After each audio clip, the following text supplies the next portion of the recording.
Thanks.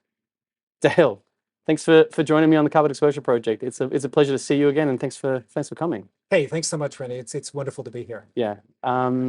Hey, we were just chatting before off camera, and you were just mentioning you just got back from New York Climate Week. How was that from your perspective? Yeah, no, fresh off the plane, and it was a pretty amazing week. As always, New York Climate Week is less one thing than many things ongoing sort of Hmm. simultaneously. But there was a lot of excitement and discussion about kind of carbon markets and sort of the nature imperative and sort of other things. Hmm. And I guess a few sort of interesting sort of reflections came out of the week. Great. I'd love to hear them. I mean, one, clearly, as you would expect, there's been a huge change in the market and the overall sort of dynamic Hmm. between where we were in 2021 and today. last week, Yeah. which clearly, provided some consternation, some concern. Hmm. But I think there was also a lot of alignment and sort of interest that the industry needs to retake control of the narrative. I completely agree. And really, it's, re-stress kind of the positivity of nature, kind of the importance of these markets and how that kind of all fits together. Well, maybe there's not clarity exactly how to do that, and a recognition that it isn't going to be a 2 month sort of effort is probably kind of a longer issue. Yeah, sure. But I think a lot of sort of interest in it. So I think that was one thing. I think second, a lot of concern about kind of the mismatch between supply and demand, particularly as we look at some elements of the voluntary market, where the kind of the slowdown in sort of demand and the pullback, I think from a lot of corporates, both publicly as well as privately, has some suppliers a little bit sort of nervous, particularly in the red and sort of other markets and the like. But that's more of a short-term bug, effectively. Yeah, well, I think that's the question, right? And yeah. Particularly people sort of wondering, how long do we need to wait for kind of a rebound and a recovery? Are we going to see kind of the market sort of bottom and sort of stabilize in 2024, or could this be more protracted? Okay. And I guess that really ties in with maybe kind of the third thing that was talked about a lot, which was, where are we sort of going with sort of corporate demand and the like? How quickly are we going to see that sort of scale up, and where's that sort of going? That's a great feedback. Thank you for that in terms of insights. Can I unpack the first bit, which is essentially the underlying imperative for the market? Because as you said, it's been challenged. There's been pullback in terms of commitments. There's a lot of consternation you mentioned with regards to sort of the integrity around the market, and that's being addressed fairly inclusively across multiple different stakeholders.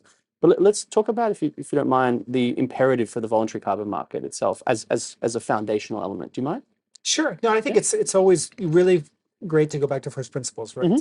And to me, the way we sort of think about it is starting with the Paris Agreement and how we build up from there. Yeah. So one thing that's often sort of forgotten and a little sort of appreciated is as we think about nature, particularly as it sort of relates to climate action and the road to sort of net zero. Significant transformation around kind of nature, force, and sort of other things is essentially baked into the Paris Agreement already before we even talk about the mitigation hierarchy and a lot of the things. Yeah. While I'm not specific on the numbers, something on the orders of 6 gigatons of kind of emissions sort of came from forestry loss and other things over the last few years. It's significant. So it's on the order of kind of 10% of the market and sort of everything else. And as we look at what's been sort of baked in, I think there's really an expectation that not only will we sort of completely stop all of that sort of deforestation, but we will progressively sort of flip to have a significant sort of increase in sort of carbon sinks. At the same time, also having a radical sort of transformation in agriculture and a lot of other things. So in some ways, if we're not able to kind of address these sort of challenges, then the road to net zero is a bust, no matter what we're able to do with corporates and sort of other things. So I think it's really the foundation, and we have to find a way to kind of capitalize on this, not just for kind of climate action, but also nature, biodiversity, and all the other things that we know are kind of the center really important tenets of the market. Okay, so, I mean, so that I love that first principles approach. Leading on from that, you also kind of mentioned in that introduction the pullback from the corporates, and now this transition effectively in the market as we look to scale. And you mentioned that it's ultimately it's a process, and then the market is having dialogue and discussing how to do that. But now there's actually also the implementation piece. Do you want to unpack that kind of component? I mean, clearly I think a lot of people, of course, very focused on how do we sort of scale up the market, which, and particularly I think the demand side. Sure. great work has happened over the kind of the last few years in sort of incentivizing sort of supply, looking at market integrity, infrastructure, a lot of other things. But one of the things that we recognized kind of in our work last year was it did seem like there was some questions around where we were going with demand, and Bain has been working sort of closely with a broad working group with the World Economic Forum over the last sort of 12 to sort of 18 months to really sort of dig into this demand side issue and the like. Okay. And if we sort of tie this sort of together with what we were talking about in terms of the criticality of scaling the market, in order to really address the climate action and move the capital and do the other things that we talked about, we need to scale this market beyond the sort of early adopters to the next 100, 300, 500 sort of companies. Okay. So it's like moving from the folks that are in the leading pack to effectively the middle of the pack. How do we incentivize that? Correct? Exactly. And this is, as we sort of think about kind of any S-curve for technology adoption or a new market, the things and motivations that drove the early adopters, the Salesforces, the Microsofts, and others to kind of come in and sort of seed and catalyze this market are very different from the next 500 sort of corporates. I completely agree on that. Who need to make a different case to their boards, who need different guardrails, who need a much more explicit sort of ROI to be able to invest.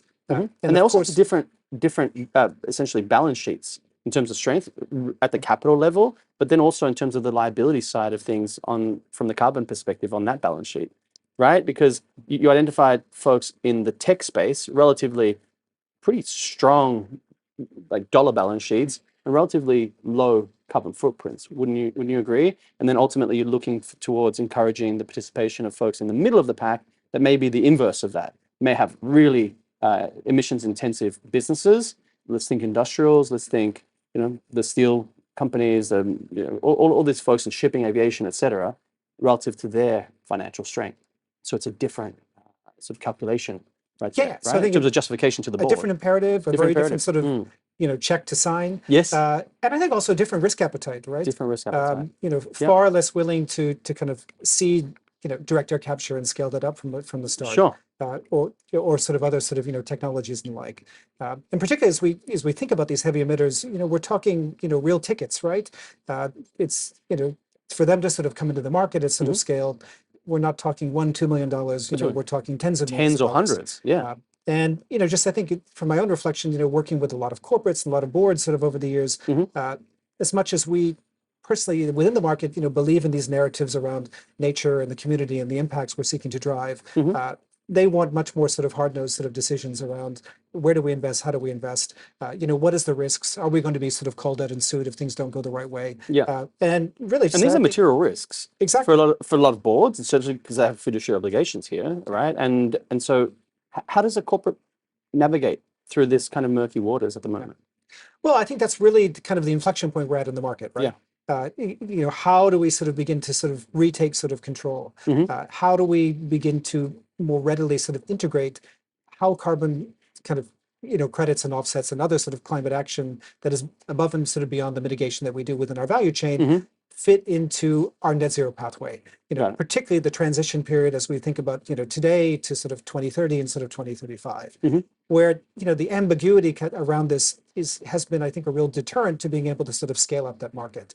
And somehow we need to sort of close the gap here to more strategically help companies to embed that. Okay. So I think that's one thing, and maybe two or three others. I mean, one, please, clearly we need some different sort of incentives. And then lastly, we also need to more clearly give companies air cover, for the lack of a better word, to know that if they take these actions, even if the standards and the expectations change in 3 and 5 years, as we know they're going to change within the market, they will not be seen as bad actors, for the things that they did today with the best intention. Amen to that. I think that's clearly imperative, right? In terms of those incentives, because absolutely, things change, things evolve over time. Looking back, it's very punitive to effectively punish companies for taking voluntary action where their peers did not. It seems kind of perverse, but it's happened. Yeah. No, exactly. And I think this is, particularly as someone who, has come to the market from a different sort of perspective, over the last, 5 to sort of, 7 years. One thing that's really sort of striking to me that I think is often sort of forgotten is, as we look at the carbon market, particularly on the voluntary side, the expectations of what people expect this market to deliver, what a carbon project is supposed to deliver, the outcomes, the rigor and the intensity is of course, quite different than 5 or 10 years ago. Sure. I And would that agree the with that. expectations of the market that it is going to be a critical lever to channel billions of dollars of capital to drive action in communities and the carbon, accounting and sort of other things, Yeah. has dramatically sort of turned on a dime. Mhm. And of course, we're going through a period of growing pains and the challenges of being able to kind of move that sort of forward with little sympathy or recognition for the transformation that the whole sort of integrated ecosystem here is having to go through. Yeah, that's a fascinating like approach in terms of how you're looking at it. But it's that transformation. We're trying to transform industry and pivot towards a decarbonization and also energy transition pathway. And that's not easy. Essentially, large moving objects moving in one direction, trying to challenge them to move in a different direction. So like you're absolutely correct in identifying the incentives need to be aligned in order to change that behavior. So how do we do that? What sort of incentives should we be looking at? The collective we, governments, institutionals, enterprise. How do we drive that coherence so we can drive towards decarbonization? Well, some of the, I think the easier sort of, positive steps have come, on that integration around the kind of the compliance market and carbon taxes. Yeah. As we look at, Singapore's kind of leading sort of efforts, of course, Colombia, South Korea, other countries that also have sort of similar sort of schemes, that sort of on-ramp to bring, more companies, into the market and sort of balance that out is of course super positive. Yeah. But of course, that's, I think, just one step of kind of a bigger sort of effort that we want to sort of catalyze and drive. I think ultimately, in our view, to be able to really, bring these heavy emitters and other sort of scale sort of companies into the market, we need to find ways to allow them to somehow utilize, this market as part of their pathway to net zero. Yeah, a tool in the arsenal. Yeah, and while ultimately, this doesn't sort of supersede the mitigation hierarchy or maximizing efforts within their value chains and other things, many sort of industries don't necessarily have a way to sort of fully sort of deliver on their sort of SBTI pathway today. Yeah. There's a need to find ways to give them some more latitude to address their scope 3 emissions, to balance out kind of year-on-year differences when things maybe move slower or faster. Which to me is far more logical and sort of palatable than having them do nothing. Completely. That's the perverse outcome that I think we need to focus on in terms of excluding that. We need to drive action and we need to be constructive, effective in how we do that. So that's the fundamental problem, really we have today, right? Yes. We've really sort of flipped over the last sort of, 12 to 18 months from a situation where companies had an incentive to act to now where they really have a strong disincentive to do anything just because of the risks and sort of the blowback and other sort of concerns. To me, I guess, really, I think two things have been lost, right, that are sort of underpinning that. One is the complete loss of the kind of implicit sort of incentives around climate neutrality, carbon neutrality claims and other things, which have become taboo.